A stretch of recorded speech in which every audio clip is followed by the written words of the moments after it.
We've been just having like a lot of arguments because I am not allowed to see my friends right now.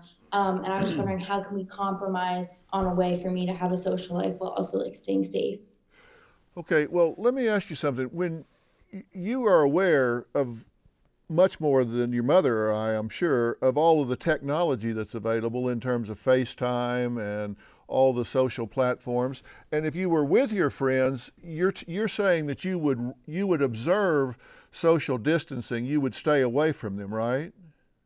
Yeah, we would definitely try and like keep our distance from each other and be like follow the like 6 foot apart rule and stuff like that. Okay, and Francis, what's your position on this? You're very rigid about this, right? You won't even allow her friends or her boyfriend to come over to the house, right?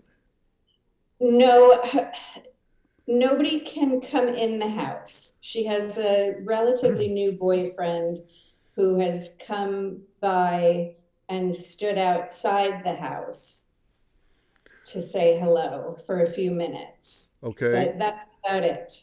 All right. And what's your fear if you say, okay, you can go meet them at the park or whatever? I have a few fears. I'm not sure that they're actually going to be able to keep distance from one another, particularly a newish boyfriend and girlfriend.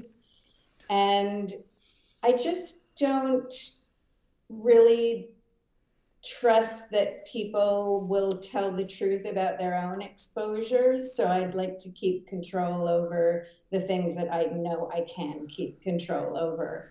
Yeah. Let me ask you, Leo, do you appreciate the consequences if you do go out and you do interact with someone that maybe isn't showing any symptoms? I mean, maybe your boyfriend says, look, I'm not showing any symptoms here. And so, no problem. You're clean, I'm clean, so we can give each other a hug and a kiss and all of that. Do you understand the consequences if he does infect you and you come back and give that to your mother? I definitely do understand the risk, and that's why I haven't been that angry with her. It's just really hard to like practice that, and it's so much easier said than done, especially for me. But I do understand obviously like the risk to everyone and like the community as a whole if we were to like not practice social distancing. Yeah, because as we've shown, this is not a snow day here. This is something that you really Yeah. have to wrap your mind around. And I've looked at the kids down on Miami Beach on spring break, and I'm sure you guys have seen that image where they just go down and it's like nothing ever happened. They're just on spring break down there, like, and when you ask these kids, they say, "Look, hey, if I get it, I get it. I'm willing to take the risk." But the problem is the risk just isn't about these kids or just about you. Because the whole point is if we don't isolate, then this will spread. And the way we stop this from ravaging the nation is we stop the spread. And the way we stop the spread is by isolating. And it comes down to whether you're going to be driven by immediate gratification, and teens tend to think that way. They want what they want when they want it and they want it right now.